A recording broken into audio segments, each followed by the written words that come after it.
nature dia fikambanana anisan'ny manao fambolena natoraly eto a Madagasikara.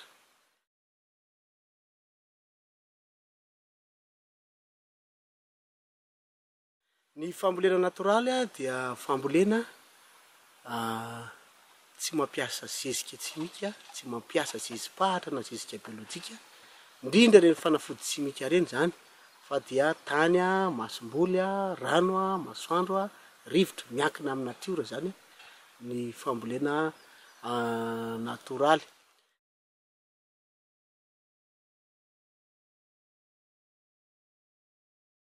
Mety amin'ny fambolena natoraly io daholo rehefa fambolena rehetra, indrindra moa vary zany zay be masokarina be nefa azo atao tsara ny mampiena zany amin'ny fambolena natoraly.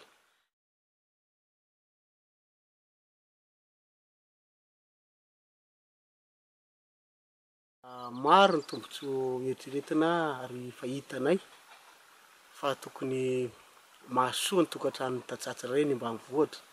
Tombotsoa voalohany aloha dia zao, kely dia kely ny masokarena satria sady tsy mividy zezika ianao, tsy mividy masomboly ianao fa zanatany ny masomboly, tsy mividy fanafody, tsy mividy ninina fa afaka madidio zany. Faharoa dia zao, ny fambolena natoraly dia miantso an'ireo bibikely mpanao an'ilay atao hoe pollinisation, indrindra ny tantely zany. Satria velona le tontolo iainana anaovana an'ilay fambolena noho le fambolena natoraly dia tonga miverina tsikelikely. Eto zao dia misy an'ireo tantely sauvage reo zany zao dia nahagaga anay fa dimy be zao no reny tantely tonga eto hatramin'izay nanaovana fambolena natoraly roa taona teo eo zay. Ny fahatelo dia zao, mihinana sakafo ara-pahasalamana ny olona.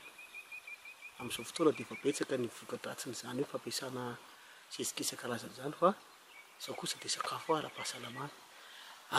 Fambolena ny tombotsoa fahaefatra dia tsy rehefa asiana zezika ny fambolena dia NPK ihany no hitany ao anaty tonga ao anatin'ilay vokatra. Eto zao dia courgette no hitantsika eto, NPK eo miodikodina eo, fa amin'ity fambolena natoraly ity tafiditra ao anatin'io voanina courgette io zany le fruit zany le atao hoe oligo-élément, satria mifaka ny courgette raha io mahatratratrany amin'ny 2 metatra ny lavany, na mety ohatra kely mihitsy ary, satria tsy zezika le fakany zany, tsy zezika manodidina le fambolena dia lasa le faka le zava-maniry midina any ambany any izy mitady an'io sakafo io zay efa nataon'Andriamanitra ao ambanin'ny tany ao zany.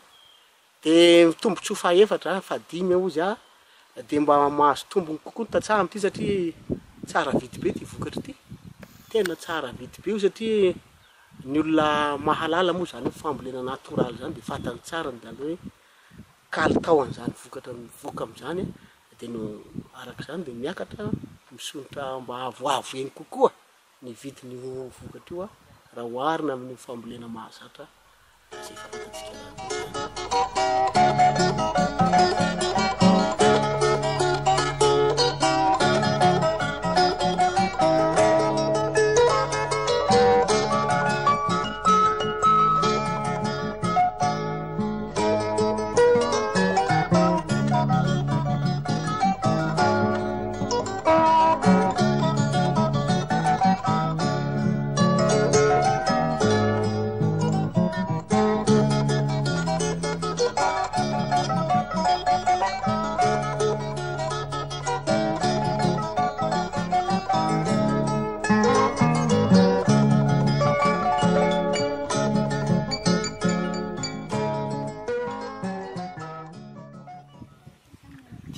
natoraly ity zany ao amin'ny lasa aloha ny voalohany ao amin'ny tany amin'ny lohan'ny ambolena azy dia hitanareo zao toy ny efa avy nialana volo zao ity dia averina saina indray mandeha izy dia jereo tsara ny nofotany alalon'le nofotany ato zany malemy be tsy misy mafy mihitsy ity zany, fa voatsatoana amin'ny angady eto zany dia efa tonga dia tsy mila manovovovoka akory fa malemy tonga le tany dia hitana hoe malemy be zay zany le tany velona ao amin'ny natiora tonga dia mbola velona ny tontolo iainana ety amin'ity le toerana ambolena azy ity. Dia nambolena ohatr'izao zany ny fambolen'le courgette zany zao ty efa namboly ty zany zay fa teo amin'le lavaka izy io, dia nasiana fako rehefa voatsatoka ny masomboly teto dia nasiana fako aloha izy a dia maniry eo amin'ny fako efa misy fako mivelatra zany le lavaka dia bozaka maina dia maniry eo izy. Dia miakatra rehefa lehibebe izy zany a dia misy indray rony etsy ambony etsy, misy zany ato a efa lehibe indray ny courgette ato a, dia ao ny antsika miakatra kely ato a sady andeha ato izy ato zao a efa misy voany. Dia ty efa misy voany ty a ampitombona indray mivelara amin'ny fako, zay zany le voly naturel. Ato venina ihany ny fako zany a rehefa misy voany izy ary lafiana fako le eo ambony zany mba tsy tiana amin'ny tany ty voan'le courgette ty rehefa lehibe ohatr'izao le courgette. Ary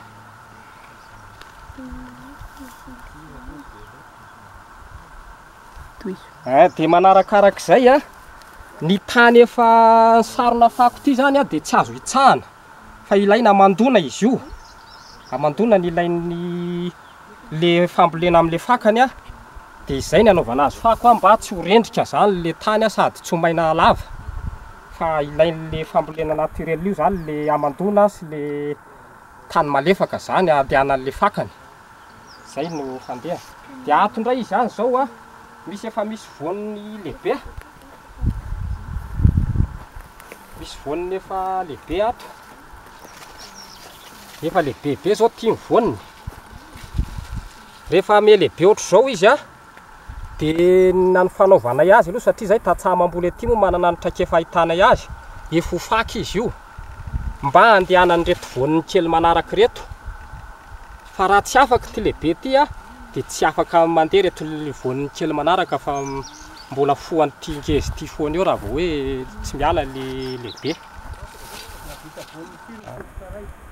Ny fotony ray amin'ny tony moa zany raha natao zao ato izy zao jereny eto a, ty efa nisy teto aloha teto efa nisy maromaro tato zany efa nisy any amin'ny 5 tany. Dia ato izy zao efa misy 1, 2, 3, 4, 5, misy 9 mihitsy izy zao ato zany. Dia plus le tato efa mahazo any amin'ny 10 any reo a, fa ny tena hitanay nanaovanay analizy aloha zany mahazo any amin'ny 30 isany ny voanina courgette anankiray amin'ny tony. Fotony iray zany io any amin'ny 30 any izy zany vao madivadiva meritra le voaniny eo meny zany le vokatra meny. Ty zao ny lehibe amin'ny efa tena lehibe a, ho alaina ho atao masomboly izy io zany zao. Dia tsy hokotianay tsony mihitsy izy zany fa io zany lehibe aminy zany zao efa tena lehibe masomboly. Dia ny tantely teto moa zany zay tsy mbola namboly voly any ohatr'izao tsy mbola namboly naturel ohatr'izao zany zay. Roa taona teo zany zao vao nidiranay nanao an'ity. Hatramin'ny nidiranay nanao naturel tonga ny tantely, nisy tantely efa anaky 5 zao tonga eo. Dia ny ataon'ny tantely makamy to voninkazo ty zao misy voninkazo mavomavo le courgette. Dia manafangaro an'io izy zany a ampavanina tsara le voan'le courgette. Zay no mahatsara le natongavan'le tantely amin'ity filerana courgette tony zany. Manome hery an'io amin'le manafangaro le vonin-dasy ty voaniny ty. Fa ny fanenitra moa zany, ny fanenitra no avy hatrany manimba an'le voaniny. Fanenitra sy ny tantely ny fanohatra be, fanenitra fosotra ho an'ity. Fa ny tantely ny tena namelona ka efa nisy 5 zao ny tantely no efa tonga eto amin'ity tontolo iainananay ity zany eto amin'ny faritra misy eto. Zay aloha zany ny zavatra hitanay hoe azo ambara amin'le hoe vokatra fambolena naturel ity.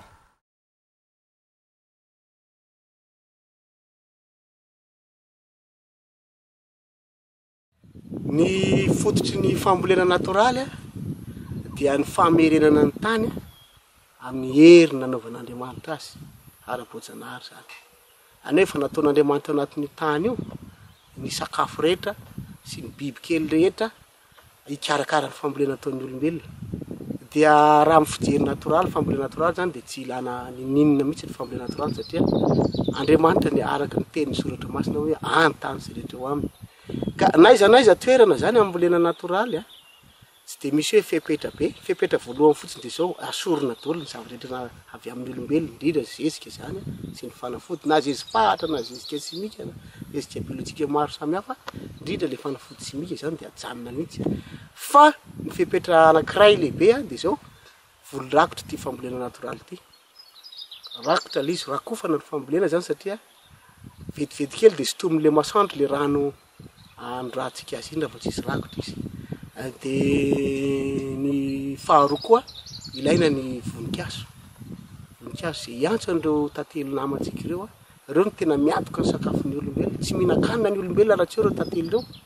Dia ilaina fambolena voninkazo koa zany arakaraka ny fahafahamanao ny tsirairay azy dia zay fepetra zay any fahatelo farany dia ny rano tena ilaina. Ny rano zany ny tena mamelona ny tany. Ny masom-boly moa amin'ny voalohany tsy voatery hanana masom-boly natoraly ny olona fa le masom-boly teo aloha iny zany iny no avadika teizaina tsikelikely amin'ny fambolena natoraly dia lasa manana hery izy. Amin'ny fambolena natoraly dia matanjaka amin'ny masom-boly.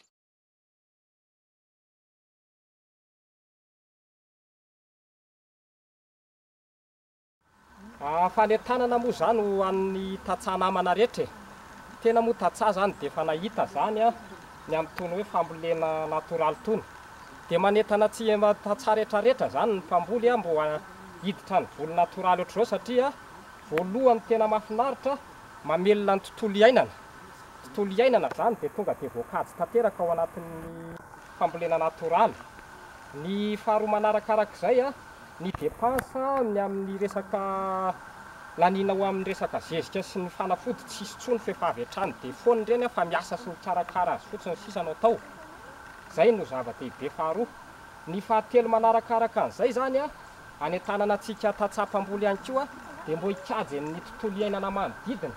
Ireo zao ny ala voajanahary hatramin'izay mbola eto amin'ny faritra ity dia mahatsapa zany amin'ireto hoe ala voajanahary tontolo iainana izay tsy azona kitikitihan'ireo mahavelona sy mahatsara ny tony voly naturel tony zany io. Dia zay ny hanetanana ny tatsà zany mba tsy hikitika hoe amin'ny kapany hazo voajanahary ireny hiaron'ilay tontolo iainana zany.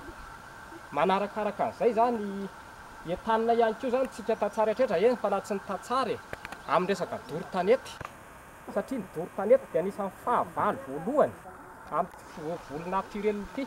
Avy hatrany dia maty avokoa zany ny zavatra manome natira iainan'ny reto famboleny reto raha vao mainy tanety.